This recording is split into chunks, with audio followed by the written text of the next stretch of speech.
तो हेलो बच्चों, कैसे आप सभी। तो मुझे उम्मीद है कि आप लोग अच्छे होंगे।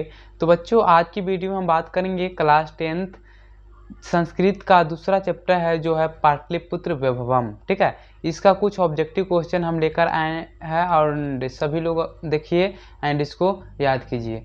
तो चलते हैं बिना देर किए हुए। तो देखिए, सबसे जो पहला सवाल है क्या है, 1 नंबर, पाटलिपुत्र पटना के नाम से कब प्रसिद्ध हुआ था। दोस्तों आप लोग बताइए, पाटलिपुत्र जो था पटना के नाम से कब प्रसिद्ध हुआ। ये मध्यकाल में प्रसिद्ध हुआ था। कब प्रसिद्ध हुआ था, तो मध्यकाल में। ठीक है, अब दूसरा नंबर जो सवाल है, किसने कहा पटना की नगर शोभा देखने में प्रिय था। किसने कहा पटना की नगर शोभा देखने में बहुत प्रिय था। तो किसने कहा था, तो मेगास्थनीज ने कहा था। किसने कहा था, तो मेगास्थनीज ने। ठीक है, अगला सवाल है तीसरा नंबर, पटना का पूरा नाम क्या था। तो देखिए, पटना का पूरा नाम था पाटलिपुत्र या पुष्पपुर। पुष्पपुर क्यों पड़ा, क्योंकि वहाँ पुष्प की खेती अत्यधिक होती थी, जिसके कारण वहाँ एक अन्य नाम पड़ गया पुष्पपुर। पाटलिपुत्र तो था ही पुराना नाम। ठीक है, अगला है, मध्यकाल में पटना कितने वर्षों तक जीर्ण शीर्ण रहा। मध्यकाल में पटना कितने वर्षों तक जीर्ण शीर्ण रहा, तो आप लोग याद रखिएगा कितने, तो 1000 वर्षों तक जीर्ण शीर्ण रहा था पटना। पटना के उत्तर दिशा में कौन सी नदी है, तो आप लोग याद रखिएगा, पटना के उत्तर दिशा में गंगा नदी है। कौन सी नदी है, तो गंगा नदी है। अगला सवाल है, पाटलिपुत्र में कौन बार बार आए थे। तब पाटलिपुत्र में जो आए थे, ये भगवान बुद्ध आए थे। कौन आए थे, तो भगवान बुद्ध बार बार आए थे। अब जो 7वां नंबर सवाल है, कहता है पटना नगर की पालिका देवी कौन है। मतलब पटना के पालिका देवी कौन है, तो याद रखिए पटन देवी। कौन है, वहाँ एक मंदिर है जो पटन देवी मंदिर है। ठीक है, अगला सवाल, पटना किस नदी के किनारे अवस्थित है। तो पटना जो है क्या, तो गंगा नदी के किनारे अवस्थित है। किस नदी के किनारे, तो गंगा नदी के किनारे अवस्थित है। ठीक है, अगला सवाल है 9 नंबर, पटना में कौमुदी महोत्सव कब मनाया जाता था। मतलब पटना में कौमुदी महोत्सव कब मनाया जाता था, तो ये गुप्त वंश के काल में मनाया जाता था। किसी काल में, तो गुप्त वंश के काल में मनाया जाता था। मेगास्थनीज पटना किसके समय आए थे। जो मेगास्थनीज जो थे वो चंद्रगुप्त मौर्य के समय आए थे। किसके समय, तो चंद्रगुप्त मौर्य के समय आए थे। पाटल पुष्पों की रचना के आधार पर पटना का कौन सा नाम है। तब पाटल पुष्पों की रचना के आधार पर पटना का नाम क्या था, तब पाटलिपुत्र था। क्या नाम था, तो पाटलिपुत्र नाम था। याद रखिएगा आप लोग, पाटल पुष्प की रचना के आधार पर क्या नाम है, तब पाटलिपुत्र नाम है। ठीक है, चलिए अगला सवाल, अब 12 नंबर होगा। अब बताइए, बिहार की राजधानी है तो क्या है, तो पटना है। बिहार की राजधानी कहाँ है, तो पटना है। कौमुदी महोत्सव, अगला सवाल होगा, कौमुदी महोत्सव किस अवसर पर दिखाई पड़ती है। तो जो कौमुदी महोत्सव होती है वो दुर्गा पूजा के समय दिखाई पड़ती है। ठीक है, अब जो सवाल है वो जो 14 नंबर है, देखिए, किस नदी पर गांधी सड़क मार्ग बना है। किस नदी पर गांधी सड़क मार्ग बना है, तो गंगा नदी पर गांधी सड़क मार्ग बना है, या गांधी सेतु पुल उसी को बोलते हैं। अगला है 15 नंबर, शरद में कौन सा महोत्सव मनाया जाता है। मतलब शरद के महोत्सव में कौन सा महोत्सव मनाया जाता है, तो कौमुदी महोत्सव मनाया जाता है। कौन सा महोत्सव, तो कौमुदी महोत्सव कब मनाया जाता है, तो शरद में। ठीक है, अगला सवाल होगा, एशिया महादेश का सबसे लंबा पुल कहाँ है। तो एशिया महादेश का सबसे लंबा पुल पटना में है। कहाँ है, एशिया, पूरा एशिया का सबसे अगर लंबा पुल पूछा जाए तो कौन है, तो पटना का पुल है। ठीक है, पटना में है। गोलघर कहाँ स्थित है, क्या गोलघर कहाँ है, तो गोलघर जो है पटना में है। कहाँ है, पटना में।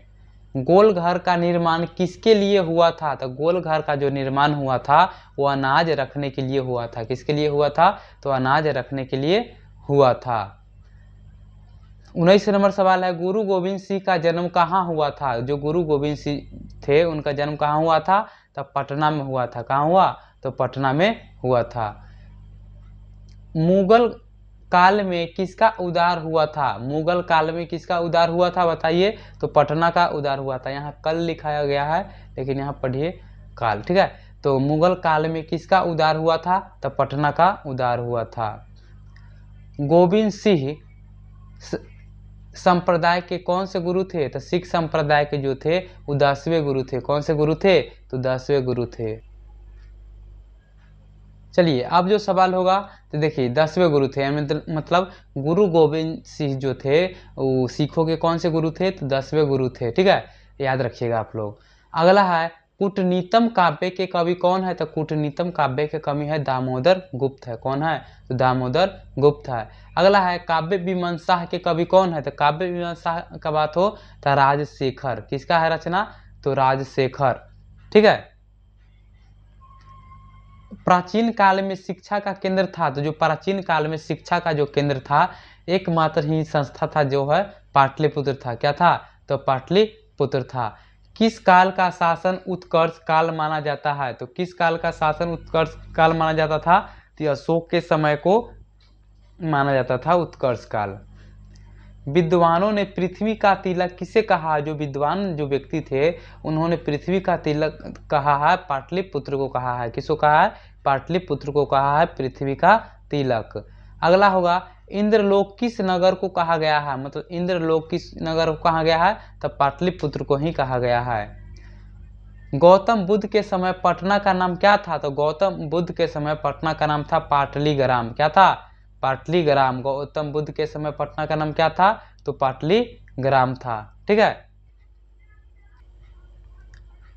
अब जो 29 नंबर जो सवाल है कहता है भगवान बुद्ध ने भविष्य में किस नगर को महानगर बनेगा ऐसा कहा था? तो पाटलिपुत्र को जो भगवान बुद्ध थे उन्होंने बोले थे तो यह एक बहुत बड़ा महानगर होगा, लेकिन आग लगी और कलह से बाढ़ से हमेशा क्या रहेगा? भयभीत रहेगा, मतलब इसे खतरा रहेगा पटना को यानी पाटलिपुत्र को। तो भगवान बुद्ध ने इसके विषय में ऐसा बोले थे। सरस्वती का कुल गृहम कौन सा नगर है? सरस्वती का कुल गृहम कौन सा नगर है? तो ये पाटलिपुत्र है। सरस्वती का कुल गृहम कौन सा नगर है? तो पाटलिपुत्र है। अगला सवाल है मुद्राक्षस ग्रंथ में किस शहर की प्राचीनता का संकेत है? तो मुद्राक्षस एक ग्रंथ है, उसमें पाटलिपुत्र शहर का क्या है? उसमें संकेत मिलता है। पटना का इतिहास कितना वर्ष पुराना है? दोस्तों आप लोग इसे अच्छे तरीके से याद रखिएगा। पटना का जो इतिहास है वो 2500 वर्ष क्या है? पुराना है। पटना के इतिहास कितने वर्ष पुराना है? तो 2500 वर्ष पुराना है। अब अगला है 33 नंबर संजय गांधी जैविक उद्यान कहाँ स्थित है? जो संजय गांधी जैविक उद्यान है कहाँ है? तो पटना में ही है। तो दोस्तों अगर ये वीडियो आपको अच्छा लगा होगा तो प्लीज़ इस वीडियो को लाइक कर दें एंड चैनल को भी सब्सक्राइब कर दें ताकि इसी प्रकार के और सारे अन्य वीडियो आप लोगों तक पहुंच सके और आप बोर्ड एग्जाम में अच्छा तरीक़ा से अच्छे अंक ला पाएंगे। Thanks for watching. धन्यवाद।